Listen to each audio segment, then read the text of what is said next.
Hey guys, what's up? Carter here. Well, we're going to take another look inside a double action OTF today. I did a video on this maybe a year and a half ago or so with one of my lightnings. I still get a few comments about it where they say that they still don't fully understand how it works, and that could just be because it is kind of complicated. Maybe I didn't explain it well enough. I don't know, but I do have a better camera now and better lighting, so I thought maybe it was worth a second try to look at. I'm not sure how well this video is going to go. I already sliced my finger open pretty bad playing with it, you know, trying to fire it with it open.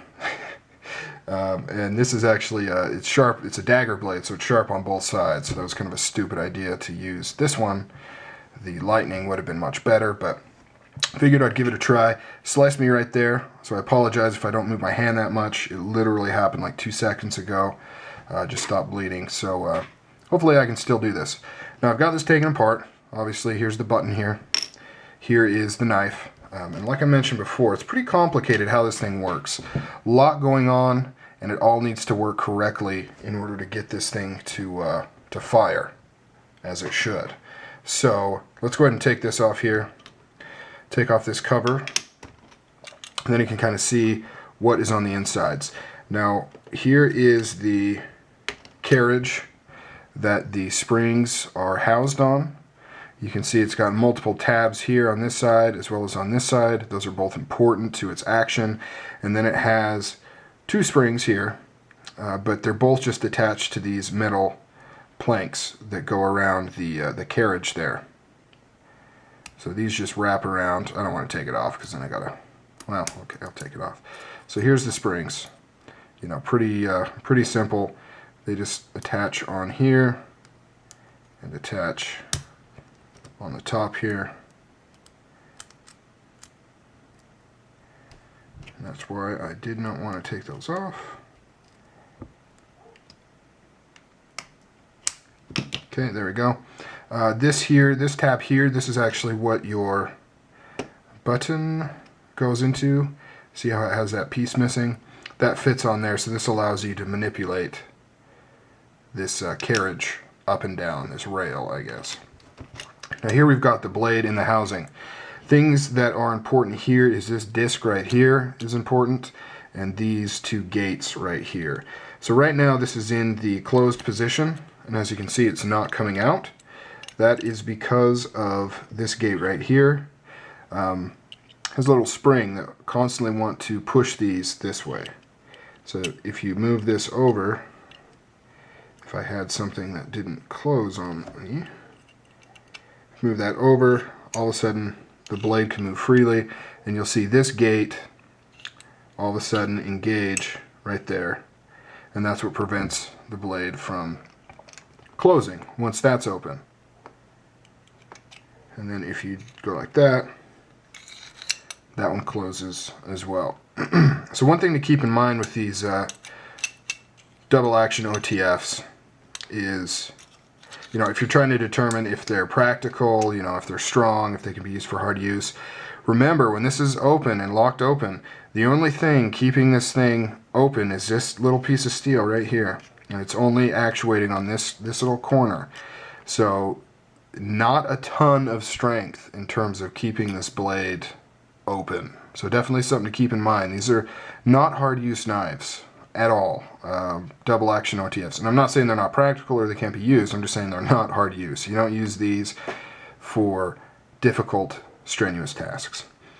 Okay, so those are both important because obviously in order to open this, shoot this blade open, you need two things, right? You need something that is going to push this gate open so that the blade can actually move, and then you're going to need something that's going to actually push this blade open, pull this blade open.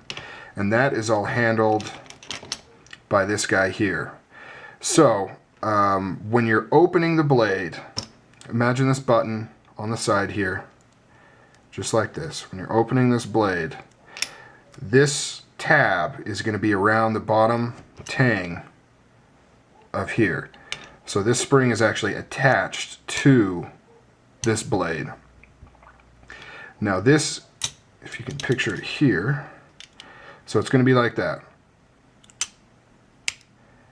This is exactly how it is in the resting position. And that's one of the coolest things about this knife. See how it's not really under any spring tension. There's a little bit that's kind of little bit of tension you saw when I took these springs off this carriage, but that's just to kind of keep everything secure and tight.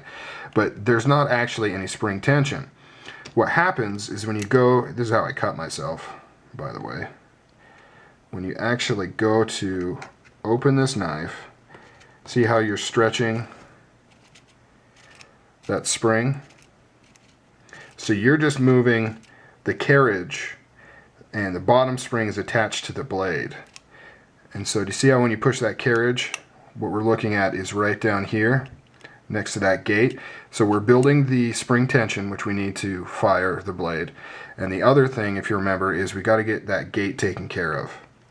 So hopefully I don't cut myself. So as we move this carriage up, we're building tension, and see how it's about to push that gate over. There it goes. And it popped all this out. So that flies open and opens the gate. Now, what should have happened but didn't because it all popped out is that disc that we were talking about that's attached to the tang right there. That actually catches this tab right there. So this should actually be somewhat, let's see if I can do this here.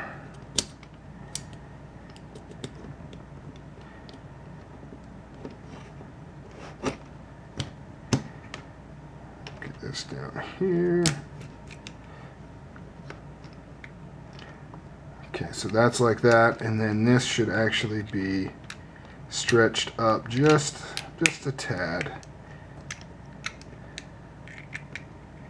There. Oh, crap.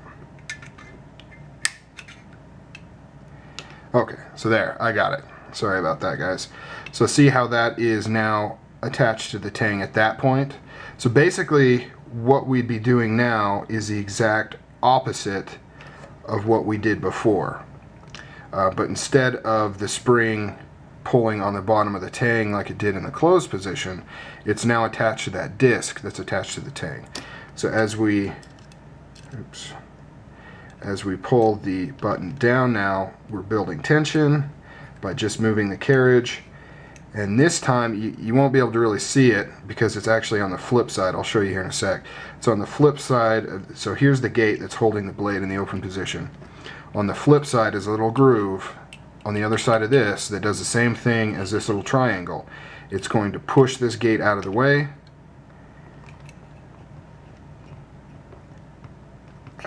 Can't quite get enough strength from this position. Well, and close it just like that. Let's take a look at the, so on the other side there, see how it just has this little angle right there? Does the same thing. And that's it. And it just plays back and forth like that. I don't know if that cleared anything up. It is pretty, it's ingenious is what it is. I mean, could you imagine coming up with this system? It really is ingenious how it has this separate carriage here that moves up and down and creates, I mean, you're creating the spring tension as you move that button, as you move this up. So when it's closed and you're moving this carriage up, this is attached to the bottom of the blade, and then as soon as this little triangle pushes the gate out of the way, boom, flies open. And then as it opens up, that little disc right there catches on the other side of this and attaches to the spring there, and you just do the exact opposite. You move the carriage down this time, the spring is now attached on that disc to the blade, and then this side moves this gate out of the way and it comes down and closes. Alright guys, that's it. That is inside a double action OTF. I hope it made at least a little bit of sense. If not, I'm not sure. You know, I mean, really the best thing to do is if you have one, especially one of these cheap ones, take it apart. As complicated as it is, it's actually not complicated to take apart and put back together, really. As long as you don't mess with the springs and things inside here. If you were to lose that, that would be bad news. But yeah, pretty cool little system here. Thanks for watching, and have a good frickin' day.